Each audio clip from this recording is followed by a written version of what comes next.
એક લઈ લઈએ રિવિઝન લઈ આપણે અતિચાર ભૂલી ગયો ને અતિચારમાં ગુજરાતીમાં બધા 8 પ્રકારના અતિચાર પહેલાં એની ગાથા બોલીએ નાણંદીની અને પછી એનું ગુજરાતીમાં એ કરીએ તો આપણે ફરીથી લઈએ છીએ નાણંદી ચાલશે પ્રકાશ આટલું ચાલશે દેખાય દેખાય છે ને તો એની બી લાઈટ ચાલુ કરતા કરી શકાશે ના ચાલશે બરાબર છે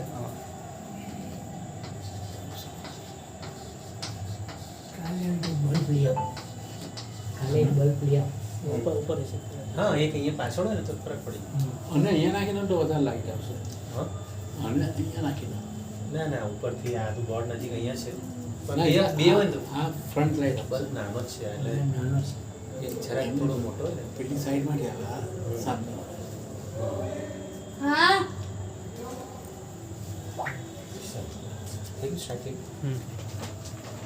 તો આપણે ગઈકાલે બીજા બધા નાના નાના સૂત્ર કર્યા વ્યવચ ગ્રહણથી લઈને ઈચ્છા મીઠામી સુધી કર્યા અને નાણંદી આપણે કાલે ચાલુ કરેલું એની પહેલી 2 ગાથા કરેલી પણ આજે થોડુંક રિવિઝન પાછું લઈ લઈએ તો પહેલી ગાથામાં કહેવા માંગે છે નાણંદી દર્શનમીય જ્ઞાન દર્શન અને બધા મી શબ્દ મૂકે છે એટલે કે મારું જ્ઞાન મારું દર્શન એટલે ખરેખર આત્માનો ગુણ જ છે અનંત જ્ઞાન આત્માનો ગુણ છે નાણંદી દર્શનમ્ય ચરણમ્ય તવમ્ય તહ્ય વીર્યમ્ય અને આ 5 ગુણો આપણા આત્માના મુખ્ય ગુણો છે એ આપણો મૂળભૂત સ્વભાવ છે એ સ્વભાવને પ્રાપ્ત કરવા માટે આ 5 આચારો કરવાના છે એટલે પંચાચારની 8 ગાથા કીધી છે આ 5 આચારો એ વ્યવહાર ધર્મ છે આમાં આ પહેલી ગાથામાં આમાં જો થોડું ડિટેલમાં જઈએ ને તો નિશ્ચયથી સિદ્ધ ભગવાનની આજ્ઞા છે અને વ્યવહારથી અરિહત ભગવાનની આજ્ઞા છે નિશ્ચયથી સિદ્ધ ભગવાનની આજ્ઞા એ છે કે તું તારું જે સ્વરૂપ છે તારું આત્માનું જે મૂળભૂત સ્વરૂપ છે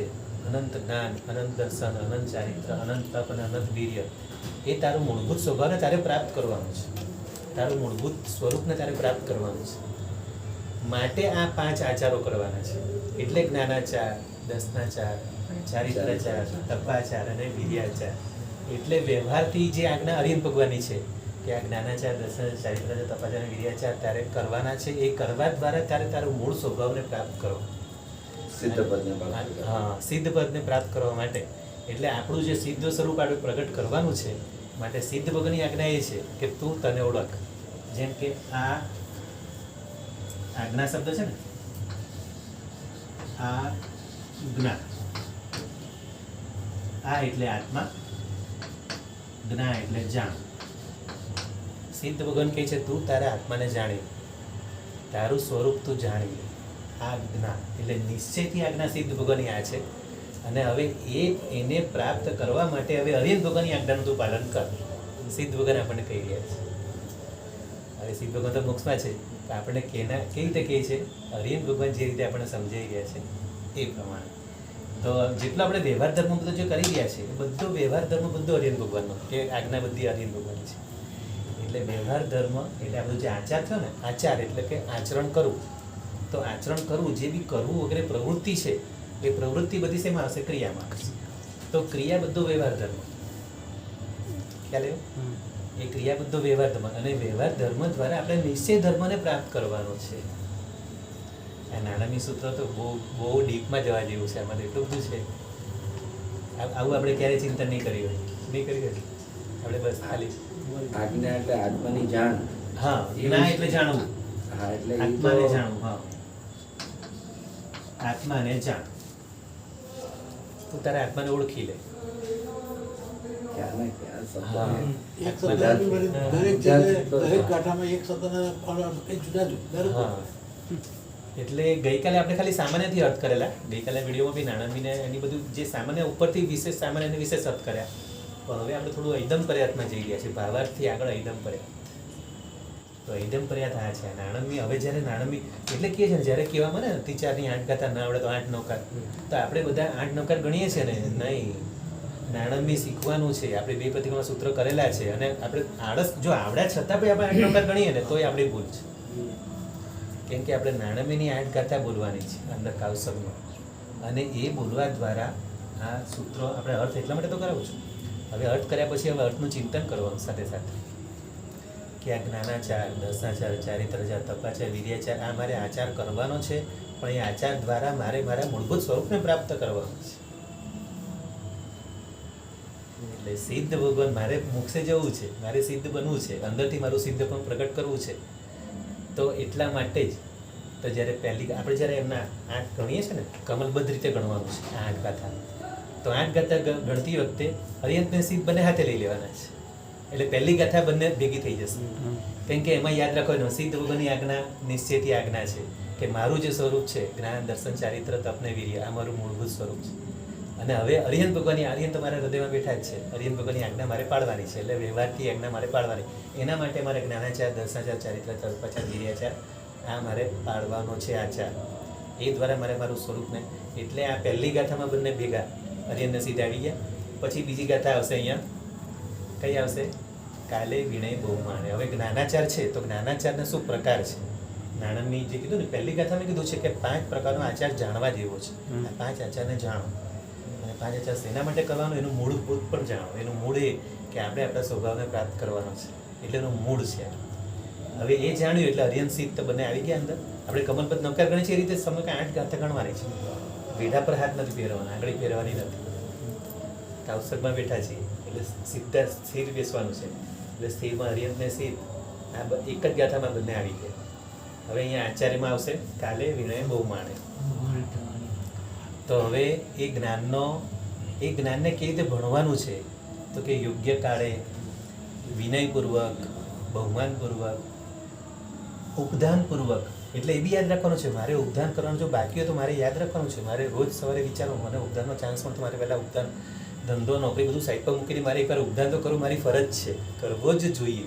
જેણે કરી લીધા બધાને ધન્યવાદ, પણ જેને બાકી છે એને યાદ રાખવાનું છે કે મારે ઉપધાન કરવાનું છે. હા, જેને થઈ ગયા તો ખરેખર મારે બાકી છે. એટલે તો કહું છું મારે બાકી છે. એટલે મને બહુ અફસોસ થાય છે હું ઉપધાન હજી નથી કરી શક્યો. ખરેખર મારે બહુ અફસોસ થાય છે. મને કરવો જ જોઈએ. એટલે જાગૃતિ રાખવાની છે. એટલે આ ગાથા કરતી વખતે મનમાં કે મને ક્યારે ઉપધાન કરવા મળે, ક્યારે હું કરીશ. આ શરીરને એટલા માટે સાચવવાનું છે. શરીરને સાચવવાનું ખરું, પણ આવી બધી ક્રિયા મારે બાકી છે, મારે શરીર પર કામ લેવાનું છે, માટે શરીર સાચવવાનું છે. આપણે બધા કેવી રીતે શરીરને સાચવીએ છીએ એ રીતે નહીં. મારે માનો કે આ શરીરને સાચવું, પણ સાચવું એટલા માટે કે દીક્ષા લઈ શકું, વિહાર બરાબર કરી શકું, પ્રભુની આજ્ઞા બરાબર પાડી શકું, સર્વવ્યક્તિ પ્રભુ મારા ગુરુની બધું વૈયાવજ કરી શકું. એના માટે શરીર સાચવવાનું છે. તો એ શરીરને સાચવો તેમાં દોષ નથી. સારી ભાવનાથી, સારા આશયથી સાચવો ને તો દોષ નથી પાછું. પણ પછી શરીરની તંદુરસ્તી કરી અને પછી હૃષ્ટપુષ્ટ થઈ અને પછી બધું જલસા કરવા છે, ભોગ વિલાસ, લોકોને હેરાન કરવા છે અને ગુસ્સો, એના માટે નહીં.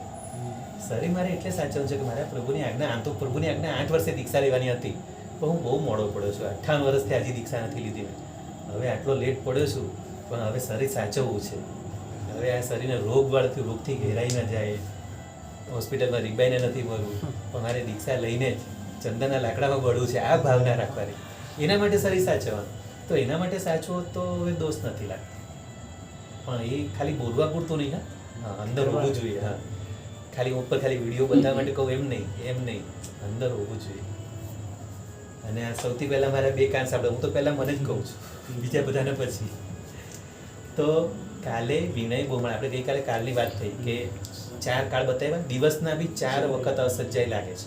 સૂર્યોદયને પહેલાં 48 મિનિટ, સૂર્યાસ્ત પછીની 48 મિનિટ, બપોરના 12 વાગ્યા પહેલાંની 24 મિનિટ અને પછીની 24 મિનિટ. આ તો તમને મિનિટમાં એટલા માટે કહું છું, ખરેખર ઘડી શબ્દ આવે. હા, એટલે 1 ઘડી આગળ 1 ઘડી પાછળ. એટલે રાતના પણ 12ની 1 ઘડી આગળ 1 ઘડી પાછળ. એટલે કે 11:36 થી 12:24 સુધી આ 2 ઘડી. દિવસના 12 વાગે પણ અને રાતના 12 વાગે પણ. એટલે આખા 24 કલાકમાં 4 વખત અસજ્જાય હોય છે. ખ્યાલ આવી ગયો? સૂર્યોદયના પહેલા 2 ઘડી, સૂર્યોદયના પહેલા 2 ઘડી અને સૂર્યાસ્ત પછીની 2 ઘડી. તો બંને 2 ઘડી થઈ. હવે બપોરના 12 વાગ્યાની 24 મિનિટ આગળ 24 મિનિટ પાછળ. એટલે થઈ ગઈ 48. એટલે 11:36 થી 12:24. તમને પરફેક્ટ કહી દઉં ને, 11:36 થી 12:24 બરાબર 48 મિનિટ થઈ જાય ગણી કાઢો. એ રીતે રાતના 12 વાગે પણ 11:36 થી 12:24. આ 4 સમય અસજ્જાય છે. એટલે કીધું છે કાળે, યોગ્ય કાળે ભણવું અને અકાળે ભણવું નહીં. એટલે આપણે અતિચારમાં બોલીએ છીએ અકાળે ભણ્યો વિનયહીન બહુમાનહીન. અકાળે ભણ્યો શબ્દ બોલે ને ટીચરમાં, વિનયહીન બહુમાનહીન. અકાળની અંદર ગુરુ ભગવાનને વંદન થાય. વંદન થાય, સામયિક બી થાય, પ્રતિક્રમણ બી થાય, અષ્ટપ્રકારી નવું બીજા બી ભણી થાય. શકાય આપણે. ખાલી નવું ભણવા માટે જ આ અસજ્જય નાચ. લાગે છે. અસજ્જય ખાલી નવું ભણવા. એટલે દિવસમાં 4 વખત અસજ્જય તો છે જ. કારણ કે આજે 12 વાગે મેં વંદન કર્યા થાય. વંદન કરવા વાંધો નથી. જી સાહેબ. એ વાત. અને એમાં પૂરીમઠનું પચકાણ સુધી રાય શબ્દ બોલાય અને પૂરીમઠ પછી દિવસે બોલાય. એમ ને PM. એ એટલું યાદ રાખવાનું. શું છે બીજું કઈ છે? એ પછી જો ઇંગ્લિશમાં એમ પીએમ છે ને એક્ઝેક્ટ 12 વાગે 12 વાગે. પણ આપણે પૂરીમઠનું પચકાણ છે. આપણે શાસ્ત્રીય પદ્ધતિમાં પૂરીમઠ જો હમણાં પૂરીમઠનું પચકાણ 12:45 આવે છે.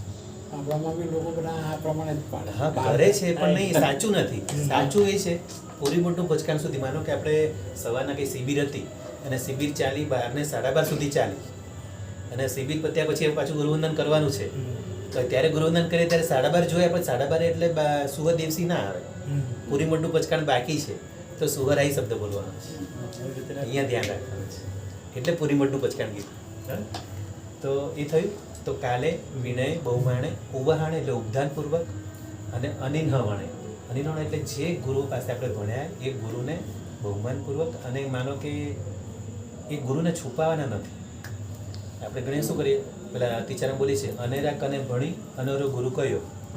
એટલે કોઈ સામાન્ય નાના ગુરુ પાસે ભણ્યા હોય અને આપણે નામ કોઈ મોટા ગુરુને આપીએ. જેમ કે હું પાલનપુર પંડિતમાં ભણ્યો છું પણ હું એમ કહું કે હું મહેસાણાનો પંડિત છું એમ કહું તો ચાલે? એવું જૂઠું બોલું ચાલે? કારણ કે મહેસાણાના પંડિતોનું માન બહુ છે. મહેસાણામાં જે ભણ્યા હોય ને, અને હું કોઈ સાધુ ભગવાન પાસે હું રોબ મરાવવા માટે, મારો રોબ બતાવવા માટે ભાઈ હું તો મહેસાણાનો પંડિત છું આવું કહું તો ચાલે? જૂઠું કહેવાય. એટલે અનેરા કને ભણી અનેરો ગુરુ કર્યો એવું કહ્યું તો ન ચાલે. એટલે એના માટે કીધું છે ઉવહણતા અનિન્હવણ. અનિન્હવણ એટલે કે ગુરુને છુપાવવાના નથી. આપણે જે ગુરુ પાસે ભણ્યા એમના પ્રત્યે એટલું જ બહુમાન, એ જ ભાવથી એ રીતે જ કહેવાનું છે. એટલે અનિન્હવણે. પછી વંજન અર્થ તદુપય. વંજન એટલે હું તમને વારે વારે ઉચ્ચાર સુધીનું કહું છું, અર્થ સુધીનું કહું છું, અને બંને ઉચ્ચાર સુધી અર્થ સુધી બંનેમાં બરાબર જાગૃતિ રાખી એટલે તદુભય એટલે બંનેમાં. એટલે વંજન અર્થ તદુભય 28 નાણમાયારો. આ પ્રકારનો 8 પ્રકારનો જ્ઞાનાચાર છે. તો આપણી 2 ગાથા આ રીતે કાલે થયેલી. બરાબર. હવે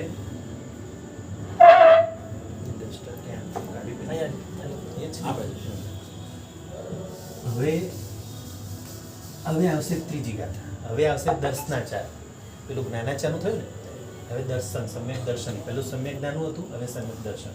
સાહેબ, તે બંને જે 8મો જે છે જ્ઞાનાચારનો, હા હા. એમાં તે બંને એટલે શુદ્ધ ઉચ્ચાર અને તદુભય. હા એ બંને બંને. એટલે વંજન અર્થ તદુભય. તદુભય. વંજન એટલે વ્યંજન એટલે ઉચ્ચાર, અને અર્થ એટલે અર્થ, મનમાં અર્થ પણ ચિંતાવાના, અને પાછા બંને સાથે. અને તદુભય એટલે બંનેનું જાગૃતિપૂર્વક બંને સાથે ચાલવું છે. બેલેન્સ. એ રીતે 8 થાય. એટલે એ રીતે 8 થાય. તદુભય એટલે બંને સાથે. બરાબર. તો વંજન અર્થ તદુભય 28 નાણમાયા. હવે આવશે નિસંકીય નિકંકીય. આ બહુ ઇમ્પોર્ટન્ટ છે, કેમ કે આ સમ્યક દર્શન છે. કેમ કે એકડા વગરના બધા મીંડા છે. જો સમ્યક દર્શન નથી તો આ બધા મીંડા એકડા વગરના છે. એટલે સમ્યક દર્શન એકડો છે. હવે આ બી બહુ ઇમ્પોર્ટન્ટ છે. પહેલો શબ્દ છે નિસંકીય. શંકા એટલે શંકા. બરાબર. નિસંકીય આમાં દસવાય છે ને? બરાબર છે. હા. નિસંકીય અને નિકંકીય. આપણે પેલું જ્યારે એની વાત થઈ ને, પેલા અનુસ્વારની, ત્યારે આ શબ્દની વાત થઈ. બરાબર. નિસંકીય નિકંકીય. ઓકે. ના, બંનેમાં અ છે. મેં યાદ નિસંકીય નિકંકીય એટલે કે શંકા ન કરવી અને આકાંક્ષા ન કરવી. જો શંકા એટલે શું કે મારા પ્રભુના જે કંઈ વચનો છે, મારા પ્રભુ જે કહ્યું છે એમાં કોઈ પણ પ્રકારનો શંકા કરવાની નથી. કેમ કે પહેલા એ વિચારવાનું કે ભગવાન વિતરાગ છે, હરિહંત પ્રભુ વિતરાગ છે. હવે વિતરાગ ભગવાન જૂઠું બોલે જ નહીં. પહેલી વાત તો જૂઠું બોલવાનું જે મૂળ કારણ છે, 3 કારણો. રાગ, પછી શું કીધું, 3 કારણો છે મુખ્ય. મોહ, અજ્ઞાન. 3 કારણ કયા હતા? મોહ, માયા અને મોહ. રાગ તો ખરો છે. રાગ રાગ પ્રભુનો દ્વેષ. કયો? રાગ દ્વેષ અને અજ્ઞાન. અજ્ઞાનમાં તો મિથ્યાત્વ એટલે તો આવી ગયું. રાગ દ્વેષ ને અજ્ઞાન આ 3 કારણો છે. પણ હવે પ્રભુને વિતરાગપણું છે એટલે રાગ દ્વેષ તો છે નહીં, એટલે દ્વેષ પણ નથી અને રાગ પણ નથી, અને અજ્ઞાન પણ થઈ ગયું, અજ્ઞાન થઈ ગયું છે. તો રાગ દ્વેષ ને અજ્ઞાન, અજ્ઞાનની જગ્યાએ મોહ શબ્દ હોય તો બસ એ છે. તો મોહ તો હવે પ્રભુને રહ્યો નથી, એટલે મોહનીય કર્મ પણ ક્ષય થઈ ગયો. તો આ 3 કારણો પ્રભુમાં તો છે નહીં, એટલે પ્રભુ તો જૂઠું બોલવા નથી. અને પ્રભુને જૂઠું બોલવાનું હવે કોઈ કારણ પણ નથી, કેમ કે એમને જે પ્રાપ્ત કરવાનું તો બધું પ્રાપ્ત કરી લીધું. કેમ કે જો પૈસાનો પણ એમને લોભ નથી, કેમ કે બધું છોડીને તો પ્રભુ નીકળ્યા છે, અને કેવળ જ્ઞાન પ્રાપ્ત કરવા માટે જ બધું એમને છોડ્યું છે. અને કેવળ જ્ઞાન પ્રાપ્ત થયું છે, વિતરાગતા પ્રાપ્ત કરી છે, એટલે પ્રભુ જૂઠું બોલે નહીં. છતાં બીજા આપણને એમના શબ્દોમાં શંકા થઈ તો પછી એ આપણી ખામી છે, અને શંકા થઈ તો આપણું સમ્યક તો જોખમમાં છે.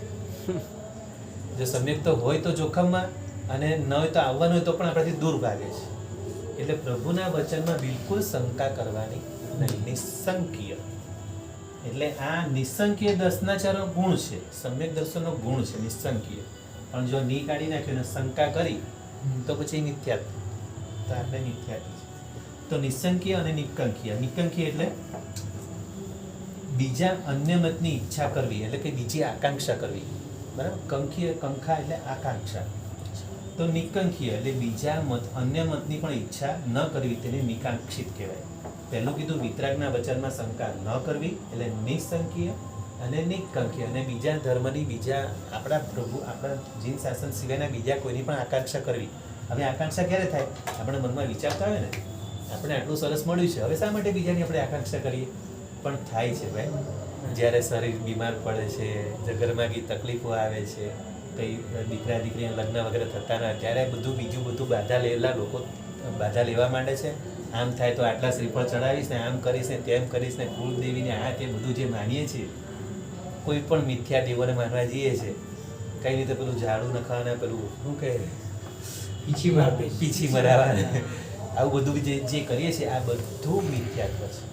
અને આનાથી બહુ મોટું જોખમ રહેલું છે. આપણને જે માંડ જે સંકેતની પ્રાપ્તિ થઈ હોય, કદાચ થઈ હોય અથવા થવાની હોય, એ પછી હવે આ ભૂમાં તો ગઈ, કેટલા ભવે મળશે કોને ખબર. આપણા શાહપુરમાં નાળિયેર ચડાવ્યું. ક્યાં? શાહપુરમાં. ક્યાં શાહપુર? આપણું શાહપુર. બોમ્બેનું શાહપુર છે. હા, મુંબઈનું શાહપુર. પણ એ છે ને, એ લોકો પેલા ક્ષેત્રપાલ દેવતાને, હા, ક્ષેત્રપાલ દેવ એટલે એ લોકો એમ માને છે કે ધર્મેન્દ્ર જ નાગના રૂપે આવે છે, એ લોકો એવું માને છે. તો દ્રષ્ટાંત આપે છે. હા, એટલે એમ કેવું છે, એવું કેવું છે કે આપણા કોઈ શાસન દેવ છે, એ જ નાગના રૂપે આવે છે, અને પછી એની પાસે બધી સંસારની વસ્તુ માંગે છે. એ વસ્તુ ખોટી છે. હા, એ જે નારિયેળ એના માટે ચડાવે છે, સંસારની બધું સુખ માંગે, એ વસ્તુ ખોટી છે. પણ ઠીક છે, આપણા શાસનના કે આ તીર્થની રક્ષા માટે નારિયેળ ચડાવતો સારી વાત છે, કે ભાઈ આ ભુવનબાનું માનસ મંદિર છે, આ તીર્થની રક્ષા થાવ એના માટે ચડાવો, અને કોઈ સ્વાર્થ ન હોય તો સારું. પણ પછી એનાથી એ નારિયેળ ચડાવીને અમારા ઘરનું ભલું થાવ અને દીકરાના લગ્ન, સંસારિક વસ્તુ માંગો ને, તો એ બધું પછી તો આપણા સમ્યક્ત્વનું જોખમ આવી જાય છે. એટલે સંસારિક બાબતો માંગવી એને જ આકાંક્ષા કહેવાય. આવી સંસારિક કોઈ પણ બાબતો માંગવી, પછી ભલે તમે પછી આપણા કયા મહારાજ સાહેબ હમણાં વધારે ચાલે છે, બાગજી મહારાજ. તો બાગજી મહારાજ સાહેબનું એનું પણ, એ પણ એટલા સિદ્ધાંતવાદી હતા કે એક વખત અમદાવાદની જ વાત છે, એક વખત એક બેન એમના દીકરાને લઈને આવ્યા કે મારા દીકરાને તાવ આવે છે, માક્ષેપ નાખી આપો. એટલે તરત જ ખકડાને કીધું, દીકરાને દવાખાને લઈ જા, આ વાક્ષેપ કંઈ તાવ માટે નથી, અને આવી બધી અંધશ્રદ્ધા નહીં કરવાની. ખકડાઈને કહી દીધું બેનને કે બેન તમે જાઓ, દીકરાને ડૉક્ટર પાસે લઈ જાઓ, વૈદ્ય પાસે લઈ જાઓ, ત્યારે વૈદ્ય હોય કે ડૉક્ટરે જે હોય એની જે દવા કરવાની, જે ઈલાજ કરવાનો તે કરો, એનાથી મળશે. આમ વાક્ષેપથી કંઈ તાવ ઉતરે આવી બધી અંધશ્રદ્ધા નહીં કરો. વાક્ષેપ જરૂરી છે, ઠીક છે, તમે તપસ્યા વગેરે કરો અને એમાં તમને બળ મળે, આત્મબળ માટે અમે નાખીએ આશીર્વાદ પૂરતું. એ બી અમે તમારા, ખરેખર તો અમે તપસ્વીઓની અમે પૂજા કરીએ છીએ. તમે તપ કરો છો ને, અમે તમારી પૂજા કરીએ છીએ, હકીકત આ છે. પણ આવી અંધશ્રદ્ધા નહીં કરો, ચોખ્ખું કહી દીધું. તો હવે એ બાપજી મહારાજનું હવે આપણે લોકો બધું શું લઈને બેઠા છે? આપણે એનાથી આપણો સંસાર વધારી રહ્યા છીએ. બધી સંસારની વસ્તુ માંગીએ છીએ, અને આવી બધી ચોપીઓ લખાય છે, મને આ થઈ ગયું, મને આ ચમત્કારથી આ ફાયદો. આ બધા ચમત્કારો માટે આપણે મહારાજ સાહેબનો ઉપયોગ કરીએ ને, આ ખોટું છે, ખરેખર ખોટું છે. આ રીતે નથી કરવાનું. હા, તમે શ્રદ્ધાથી તમે માળા ગણો, એમની પાસે જઈ અને સંસાર કેમ ઓછો સમ્યક થાય, જ્ઞાન મેળવવા માટે સમ્યક જ્ઞાન માટે, સમ્યક દર્શન માટે, સમ્યક ચારિત્ર માટે, એના માટે આરાધના કરો. અને જેવા તમે હતા, તમારા જેવા ગુણો મને મળે, તમારા જેવા પવિત્ર ગુણો મને મળે, એના માટે કરો, એની ના નથી. પણ સંસારની વસ્તુ માંગો છો ને તો પછી કોઈ પણ જો આ શંકરેશ્વર પાર્શ્વનાથ બી બધા પૂનમ ભરવા જઈએ છે, પણ એ બી જો સંસાર વધારવા માટે જાઓ છો તો એ બી ખોટું છે. તીર્થંકર ભગવાન પાસે પણ આપણે મોક્ષ જ માંગવાનો છે. જય વીર્યામાં શું કીધું છે? 13 પ્રાર્થના કરી છે. માત્ર સંસારથી છૂટવાનો જ રસ્તો માંગવાનો છે. અને એમાં બી તમે પૂનમ ભરીને બસ મારે સુખી થવું છે. કઈ સુખની વ્યાખ્યા તો બોલો, કઈ સુખની વ્યાખ્યા શું છે? એ જ ખોટી છે આપણી. એટલે આ બધું જો આ તો વિષય છે ને, 10 વિષય છે, આ તો બહુ ડીપમાં છે. આમાં કદાચ મારા કોઈ આ શબ્દો કડવા બી લાગી જાય કોઈને, અને ખાલી તમને નહીં, આ વિડીયો જોનારાને પણ કોઈને કડવા લાગી જાય, પણ હકીકત છે. મેં જે પુસ્તકો વાંચ્યું છે ને મેં જે જ્ઞાન મેળવ્યું છે જે ગુરુ ભગવંતો પાસે, એ હકીકત છે. એ જ હું કહી રહ્યો છું. મારા ખિસ્સામાંથી કંઈ કાઢીને કહેતો નથી. કે જે સાચું જે ગુરુ ભગવંતે જે કહ્યું છે મોક્ષ માર્ગ માટે, એ મારે કહેવાનું છે. મારે પોતે બી એ સાંભળવાનું છે. મારે પણ આ કોઈ ખોટું કરતો તો મારે બી અટકવાનું છે. તો નિસંખ્ય નિકંખ્ય, પછી નિવૃત્તિક ઈચ્છા. નિવૃત્તિક ઈચ્છાનો અર્થ શું થાય?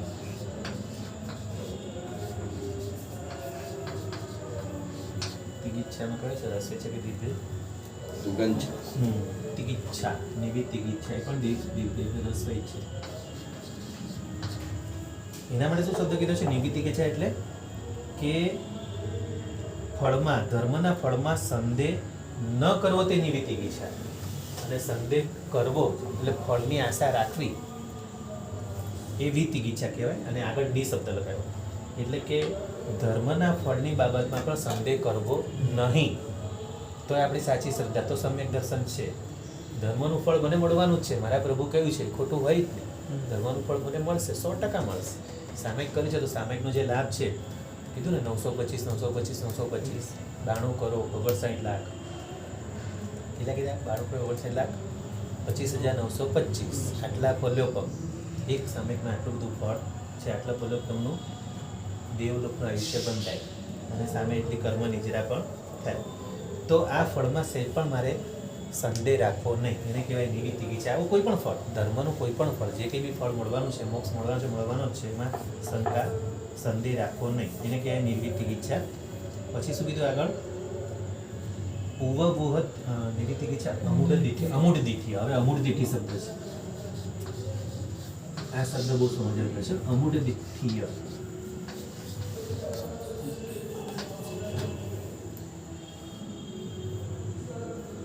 અશબ્દ છે. દીઠી એટલે કે મૂઢપણું ન હોવું જોઈએ. મૂઢપણું શું છે ખબર છે? કે વ્યામોહિત. આપણે છે ને અતિચારમાં જો અતિચારની જે નવી ચોપડીમાં અને જૂની ચોપડીમાં પેલું ભૂલ્યા વ્યામોહિયા શબ્દ છે, અને ભૂલાવ્યા મોહિયા છે. અહીંયા બી પ્રિન્ટિંગ મિસ્ટેક થઈ ગઈ છે. ભૂલ્યા વ્યામોહિયા શબ્દ છે અતિચારમાં, અને ભૂલાવ્યા મોહિયા. હવે વ્યામોહિયા, વ્યાને આ બાજુ લઈ લીધું અને આમની આમ કરી નાખ્યો તો કેટલો ફરક પડે. વ્યામો થવું એટલે કે મૂંઝાઈ જવું, મોહનીય કર્મની અસરમાં આવી જવું અને મૂંઝાઈ જવું, એને મૂઢ દીઠ્ય કહેવાય. અને આમાં અમૂઢ દીઠ્ય એટલે મોહનીય કર્મની જાળમાં ફસાવાનું નથી, અમૂઢ દીઠ્ય રહેવાનું છે. એટલે કે મૂંઝાવું નહીં, વ્યામોહિત થવું નહીં. એટલે કે સે તે મિથ્યાત્વીના કષ્ટ મંત્ર ચમત્કાર દેખીને વ્યામોહિત ન થવું, તે અમૂઢ દીઠ્ય. આ શબ્દ બરાબર સમજવા જેવો છે. કોઈ મિથ્યાત્વી વ્યક્તિ હોય એ જાત જાતના ચમત્કારો કરી અને આપણને આપણી શ્રદ્ધાથી ડગાવી દે. થોડી વારમાં કરું. જેમ પેલી સુલસા શ્રાવિકાનો આપણે દાખલો લીધો ને, અંબળ શ્રાવકે ધર્મલાભ કેવડાયેલા વીર પ્રભુએ કે જાઓ રાજપુરી જાઓ છો તો સુલસા શ્રાવિકાને મારે ધર્મલાભ કહેજો. અને અંબળ શ્રાવકે પરીક્ષા કરી, અંબળ પરિપ્રાજક એટલે શ્રાવકના વ્રત પાડતો હતો, તો એણે સુલસાની પરીક્ષા કરી. પરીક્ષામાં શું કર્યું? બ્રહ્માનું, વિષ્ણુનું, શંકરનું બધું રૂપ લીધા, પછી તીર્થંકરનું રૂપ લીધું, પણ સુલસા શ્રાવિકા ગઈ નહીં. તો એને અમૂઢ દીઠ્યના ગુણ એમનામાં કહેવાય કે ચમત્કારોમાં એ આવી નહીં. એ રીતે આપણે પણ ચમત્કારોમાં આવવું નહીં. એને કહેવાય અમૂઢ દીઠ્ય. મૂઢ દીઠ્ય એટલે વ્યામોહિત થઈ જવું, અને અમૂઢ દીઠ્ય વ્યામોહિત ન થવું. એટલે કોઈ પણ મિથ્યાત્વીના ચમત્કાર દેખી અને એમાં ફસાવું નહીં. એટલે આપણે એમ કહીએ છીએ કે જ્યાં બીજા લોકો ચમત્કાર ત્યાં નમસ્કાર કરે છે, આપણે કે આપણો જ્યાં નમસ્કાર ત્યાં ચમત્કાર. નમસ્કાર એ નવકાર મંત્ર આપણો જ્યાં છે ત્યાં જ ચમત્કાર છે. એના માટે આ શબ્દ છે. જ્યાં ચમત્કાર ત્યાં નમસ્કાર આપણે નથી કરવાનું, પણ જ્યાં આપણો નમસ્કાર નવકાર મંત્ર છે ત્યાં જ ચમત્કાર થાય છે ને થાય છે ને થાય છે. 100% સારું કરે છે નવકાર મંત્રમાં એટલી શ્રદ્ધા રાખવાની. તો યામોહિત ન થવું એ અમૂર્તિથી અને સમ્યક્ત ધારણ કરનાર અલ્પ ગુણની પણ શુદ્ધ મનથી પ્રશંસા કરવી એને ઉપગૃહણા. હવે ઉવહુ શબ્દ છે ને, ઉવહુ થીરીકરણે. હા, ઉવહુ અને થીરીકરણે, અને છેલ્લો છે થીરીકરણ. આ થીરીકરણ એટલે કે આપણા સાધર્મિકોને સ્થિર કરવા. કોઈ ધર્મથી કોઈની શ્રદ્ધા ઓછી થઈ જાય તો એને સ્થિર કરવા. તો કેટલા ગુણ થયા? 1 2 3 4 5 6 અને જે વત્સલ્ય પ્રભાવને અને વાત્સલ્ય અને પ્રભાવના. ઉવહુ એટલે શું? ઉપગૃહણા. આ શબ્દ છે ઉપગૃહણા. ઉપગૃહણા એટલે કે દિલથી કોઈની પ્રશંસા કરવી. કોઈ ગુણવાન વ્યક્તિ હોય એના ગુણોની દિલથી અનુમોદના કરવી, એને ઉપગૃહણા કહેવાય. એટલે એને ઉવહુ શબ્દ કીધો છે કે એનાથી શું થશે કે ગુણીજનોના ગુણોની પ્રશંસા કરવાથી આપણામાં પણ ગુણોનો વિકાસ થાય. અને ઘણી વાર એવું થાય કે આપણામાં જો એવો ઈર્ષાનો ગુણ હોય, ઈર્ષા દેખાઈ હોય, તો આપણે કોઈ ગુણવાનના ગુણો ન ગમે ઉપરથી આપણે એની નિંદા કરીએ. 4 માણસે ભેગા કરીને એની પાછળ ગમે તે બોલીએ, તો એ નથી કરવાનું. એને શું કહેવાય? આ ઉપગૃહણા છે, પણ ઉપગૃહણાની સામેનો વિરુદ્ધ શબ્દ છે, એ અતિચારમાં આવે છે. ઉપગૃહણાનો વિરોધી શબ્દ કીધો છે, એટલે કે એ કર્યું તો એનો અતિચાર લાગે છે. શબ્દ મને યાદ નથી આવતો. ઉપગૃહણા ગૃહનાથ થાય. હા, ગૃહનાથ થાય. ના એ તો બરાબર છે. ઉપગૃહણા તો બરાબર. આ ઉપગૃહણા એટલે કે પ્રશંસા કરવી તે ઉપગૃહણા છે, પણ પેલો શબ્દ કે જુદો છે. અતિચારમાં આખું ભૂલી ગયું, ગાથા ભૂલી ગયું. કંઈ યાદ હશે બધી કહીશ. અને અન્યને જીન ધર્મમાં જોડવા તથા ધર્મ પામેલાને સ્થિર કર્યા તે સ્થિરીકરણે. એટલે કે બીજાને આપણા જીન શાસન પ્રત્યે પ્રેમભાવ જાગે, શ્રદ્ધા જાગે એવું કરવું, અને ધર્મ પામેલાને પછી સ્થિર કરવા તે સ્થિરીકરણ. જેમ કે મેઘકુમાર જરાક ડગી ગયેલા અને વીર પ્રભુએ બીજે દિવસે એમને સ્થિર કર્યા. બરાબર કે એમને ગયો ભાવ યાદ કરીને કીધું કે તમે આટલામાં તમે ખાલી આ ઝીણી ઝીણી કાંકરીઓ વાગી, રેતીની કણો, રજકણો, એમાં તમે હલી ગયા. તમે તો ગયા ભાવમાં ઘણું ઉત્તમ કામ કરેલું છે. હાથીના ભાવમાં તમે દયા કરી છે, એમ કરીને એમને સ્થિર કર્યા. તો સ્થિરીકરણે, તો પ્રભુએ સ્થિરીકરણ પણ કર્યું અને પ્રભુ ધર્મરૂપ રત્ના સારથી, એ ધર્મ સારથી પદ પણ એમણે સાબિત કર્યું, સાર્થક કર્યું. તો આપણે પર્યુષણને પહેલા જ દિવસે આ સ્ટોરી આવે છે મેઘકુમારની, ધર્મ સારથી પદ અહીંયા આવે છે. તો પછી ધર્મ પામેલા સ્થિરીકરણ અને સાધર્મિક ભાઈઓનું અનેક પ્રકારે હિત ચિંતન, એને વાત્સલ્ય. હવે શું કહે? ઉપગૃહણા, ઉવહુતીકરણ, પછી વત્સલ્ય પ્રભાણે. એટલે વત્સલ્ય શબ્દ છે, એટલે કે વત્સલ્ય એટલે સ્વામી વાત્સલ્ય. બરાબર? હવે આપણે પર્યુષણમાં છેલ્લે સ્વામી વાત્સલ્યમાં પૈસા જે નોંધાવી દઈએ છીએ અને સ્વામી વાત્સલ્ય કરી લઈએ છીએ. ખાલી એ નહીં, પણ આપણો કોઈ પણ સાધર્મિક, કોઈ પણ પ્રકારે સાધર્મિકની કોઈ બી તકલીફ હોય, એને તકલીફને એવી રીતે મદદ કરવી કે એને એમ ના લાગે ઉપરથી આપણે એની ભક્તિ કરી રહ્યા છીએ એવું લાગવું જોઈએ. એને સાધર્મિક ભક્તિ શબ્દ કીધો છે. આપણે જાણે એના પર દયા કરતા એવું નહીં, એને એવું જરાક પણ ફીલ ન થવું જોઈએ કે હું મારે તકલીફમાં છું ને મારે મદદ લેવી પડે છે. નહીં, એમ નહીં. એને ખબર પણ ન પડે એ રીતે મદદ કરવાની છે અને ઉપરથી એની ભક્તિ કરતા એવું થવું. તો એને કહેવાય સાધર્મિક ભાઈનું અનેક પ્રકારે હિત ચિંતન અને વાત્સલ્ય, અને અન્ય દર્શની પણ જૈન દર્શનની અનુમોદના કરે તેવા પ્રભાવના કારણ. એટલે વત્સલ્ય પ્રભાવણે અર્થ, છેલ્લો શબ્દ છે પ્રભાવણે અર્થ. એટલે આ 8 થયા. આ ટોટલ કેટલા થયા? 8. 1 2 3 4 5 6 7 ને 8. તો વત્સલ્ય એટલે સ્વામી વાત્સલ્ય. સ્વામી વાત્સલ્ય એટલું જરૂરી છે કે છે ગુરુ ભગવાન તો કહે છે કે એક બાજુ તમે એક પલ્લામાં, ત્રાજવાના 2 પલ્લા હોય, એક પલ્લામાં બધો ધર્મ મૂકો અને એક બાજુ ખાલી સાધર્મિક ભક્તિ મૂકો. સાધર્મિક ભક્તિનું પલ્લું વજન નીચે ઉતરી જાય, વજન એટલું વધી જાય. કેમ કે સાધર્મિક ભક્તિથી આપણું જીવન શાસન ટકેલું છે. આપણે આપણા સાધર્મિક ભાઈઓને બધાને સાચવી લેવાના છે. વાત્સલ્યનો અર્થ સ્વામી વાત્સલ્ય. હા, સ્વામી વાત્સલ્ય. હા, હવે આપણે સ્વામી વાત્સલ્ય શું, આપણે જે પર્યુષણમાં છેલ્લે સ્વામી વાત્સલ્ય કરી છે ને, સમજમણ. એ કરીએ છીએ, બરાબર? એ તો ખરું જ, પણ સાથે સાથે સાધર્મિક ભક્તિ આ બંને જોવાનું. શક્તિ. હા, સ્વામી વાત્સલ્ય એ આપણે કર્તવ્ય છે, એ કર્તવ્યમાં આવે છે કે સ્વામી સંજમણ તો કરાવવું જ જોઈએ. શક્તિઓ તો આપણે પૂરેપૂરો ખર્ચો બી લઈ લેવાનો હોય, પણ ન હોય તો બી આપણે બધામાં સંજમણમાં જે કંઈ પૈસા વગેરે લખાવીએ છીએ એ ખરું, એ સ્વામી વાત્સલ્ય. પણ સ્વામી વાત્સલ્ય અહીંયા સાધર્મિક ભક્તિ પણ સાધર્મિક અહીંયા સાધર્મિક ભક્તિ પણ હા હા, આમાં લખેલું છે, આ પુસ્તકમાં ડિટેલમાં લખેલું છે કે સાધર્મિક ભક્તિ એટલે આપણો સાધર્મિક ભાઈ સીધા તો હોય તો એને કોઈ પણ રીતે મદદ કરવી, અને એ રીતે મદદ કરવી કે એને એને ખબર ના પડે. ફીલ ન થાય કે ભાઈ એને પોતાને, હા, એને ગિલ્ટી ફીલ ન થવી જોઈએ. એમ આ ઇંગ્લિશ શબ્દ છે ગિલ્ટી, એને ગિલ્ટી ફીલ ન થવી જોઈએ. તો એમ થવું જોઈએ કે અમે તમારી ભક્તિ કરી રહ્યા છીએ, ભક્તિ ભાવથી કરવાનું છે, એટલે એ સાધારણ ભક્તિ. એના માટે સાધારણ ભક્તિ શબ્દ છે. તો સાધારણ ભાઈઓનો અનેક પ્રકારે હિત ચિંતન અને વાત્સલ્ય આ બંને શબ્દમાં આપી દીધા છે. અને અન્ય દર્શની પણ જૈન દર્શનની અનુમોદના કરે તેવા કાર્ય એને કહેવાય પ્રભાવના. જેમ કે કુંવરપંત મહારાજે આપણે જૈન શાસ્ત્રની કેવી પ્રભાવના કરી. ધર્મની ખબર. હા, આખા ભારત દેશમાં બધે અમારી પરવલતા ઘોડા પર બી પૂજણીઓ રાખતા હતા. કેટલા લાખ કે કેટલા ઘોડા હતા એમના, એ બધા ઘોડા પર પૂજણીઓ રાખતા. અને બધાને ઓર્ડર, સૈનિકોને બધાને પૂજ્યા વગર, ઘોડોને પૂજ્યા વગર ઉપર બેસવાનું નહીં. અને કીધેલું મારે સાહેબ છે કે આ ખાલી પૂજણી કરનારો શું યુદ્ધ કરવાનું. પછી એને બી બતાવી દીધેલું, પોતે જ પોતાના પગમાં વાળીને બતાવેલું કે હું નિર્દોષ માટે કરુણાવાળો છું, પણ જે દોષિત છે એને છોડવું એવું નથી. આ ગુસ્સો ઉતારવા બી કરી દીધું, પણ મેં તમારે પણ નહીં કહ્યું, મારા પોતાના પગ પર જ કર્યા. હું ત્યાં ત્યાં તમને બી મારી શકતો, પણ તમે અત્યારે તમે નિર્દોષ છો, હમણાં નહીં, યુદ્ધ ચાલુ કરો પછી વાત. આવા કુંવાપર હતા. એટલે કે નિરપરાધી જીવો માટે પૂરેપૂરું એવી પ્રભાવના, એમણે એવી પ્રભાવના કરી, અનુમોદના કરે. અન્ય દર્શનીઓ પણ જૈન દર્શનની અનુમોદના કરે તેવા કાર્ય કરવા, તે પ્રભાવ, એમ 8 પ્રકારનો દર્શનનો આચાર છે.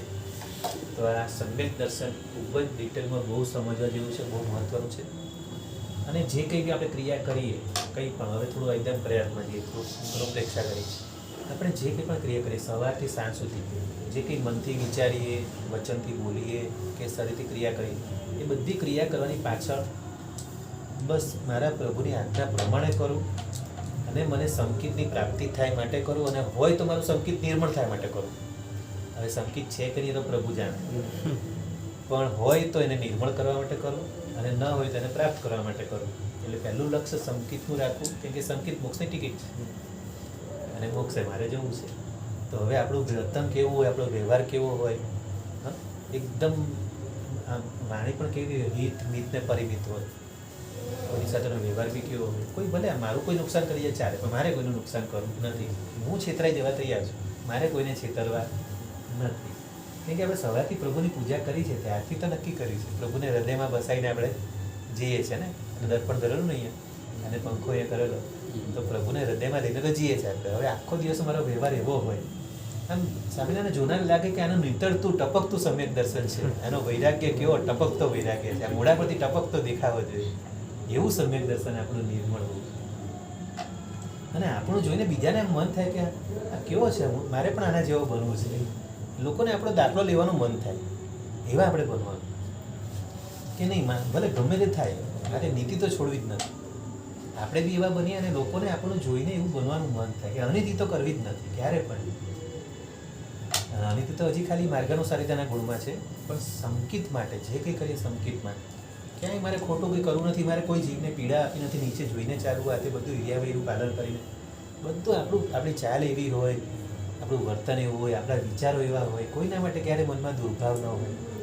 આ બધા સમ્યક દર્શનના મૂળભૂત પાયા છે. અને આ યાર આપણે સવારથી સાંજ સુધી આવું જીવન બી જીવવાનું, અને રાત્રે સૂતી વખતે પછી જોવાનું, વિચારવાનું, પોતે જ પોતાનો વોચમેન બનવાનું, અને વિચારવાનું કે આજે આખા દિવસમાં મારું વર્તન કેવું હતું, મેં કોઈનું દિલ તો દુખાયું નથી, મારાથી કોઈને, મારા શબ્દોથી કોઈને મેં ભાવ હિંસા નથી. આપણે અહિંસામાં તો માનીએ છીએ, પણ ભાવ હિંસા તો આપણે ભૂલી જઈએ છીએ. કોઈને દિલને દુઃખ પહોંચે એવું બોલવું એ ભાવ હિંસા છે. એમાંથી કંઈ ભાવ હિંસા થઈ નથી ને, એ ન થવી, એવું આખા દિવસમાં આપણું એવું વર્તન હોવું જોઈએ. હવે આવશે એના પછી જાડેજા દર્શન, હવે ચારિત્રાચાર આવશે. તો ચારિત્ર ચારની ગાથામાં શું કીધું છે? ચોથા નંબરની ગાથા ચોથી છે ને, પણિહાણ જોગ જુત્તો. પણિહાણમાં રસોઈ છે, દીર્ઘે છે. રસોઈ છે.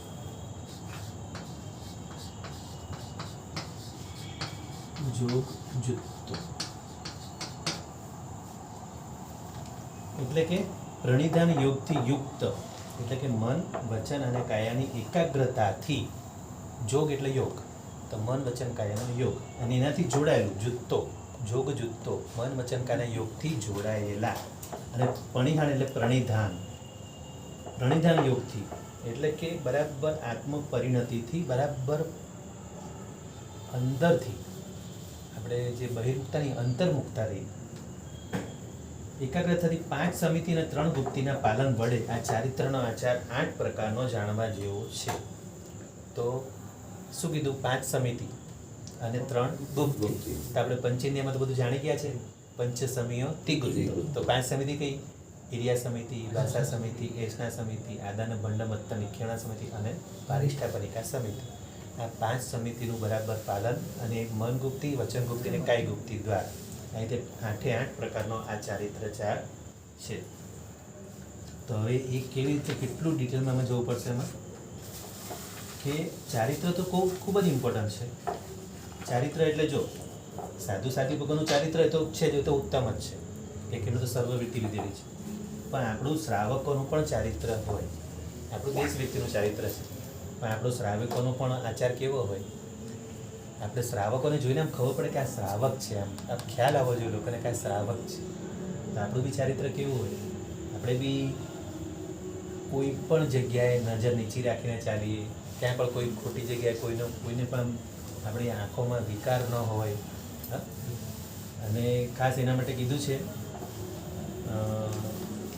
દોષ દ્રષ્ટિ અને દ્રષ્ટિ દોષ. આ પુસ્તકમાં વાંચેલું મેં લગભગ પૂજ્ય ભુવન પરમેશ્વરી મહારાજ સાહેબના પુસ્તકો હતા, બહુ નાનો હતો ત્યારે વાંચેલું. આ 2 પ્રકારના દોષથી દૂર રહેવાનું છે. એક છે દોષ દ્રષ્ટિ અને એક છે દ્રષ્ટિ દોષ.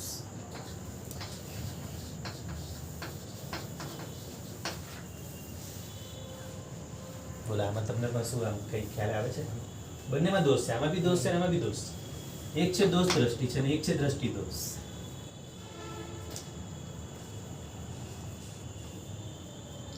દોષ દ્રષ્ટિમાં શું છે? પેલા દોષ લાગે. હા, દોષ દ્રષ્ટિમાં એટલે કે આપણને બીજાના અવગુણો જોવાની જે નજર હોય, બીજાના દોષો જ દેખાતા હોય, ગુણો દેખાતા જ નહીં આપણને. કોઈ પણ વ્યક્તિમાં દોષો જ દેખાતા હોય. એના ગુણને આપણે જોઈ જ ન શકતા. હા, કાં તો આપણે ઈર્ષા અને અદેખાઈને કારણે આંખોમાં ઝેર હોય એ કારણે, અથવા આપણામાં એવી ગુણ દ્રષ્ટિ આપણે હજી વિકાસ જ ન થયો, આપણામાં ગુણો જોવાની દ્રષ્ટિનો વિકાસ આપણે હજી ન કર્યો, એવી દ્રષ્ટિ ન હોય તો એ દોષ દ્રષ્ટિ થઈ. હવે આ દ્રષ્ટિ દોષ, હવે અત્યારે આમાં જે ચારિત્રની વાત છે એમાં દ્રષ્ટિ દોષ સમજવા જેવો છે.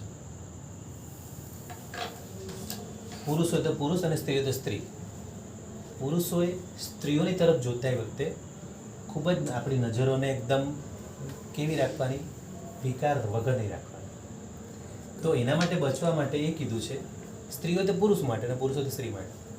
તો એ જોવાનું છે કે સ્ત્રીના જે 4 રૂપ છે, માતા, બહેન, દીકરી અને પત્ની, બરાબર? તો આપણે ફક્ત પત્ની સિવાય બીજી કોઈ પણ સ્ત્રી હોય, આપણાથી મોટી હોય તો એને માતા, આપણી સરખી હોય તો બહેન અને નાની હોય તો દીકરી. આ રૂપ જ જોવાની છે બધાને. પુરુષ હોય આ રીતે અને સ્ત્રી હોય તો પિતા, ભાઈ કે દીકરો, આ રીતે જોવાના છે.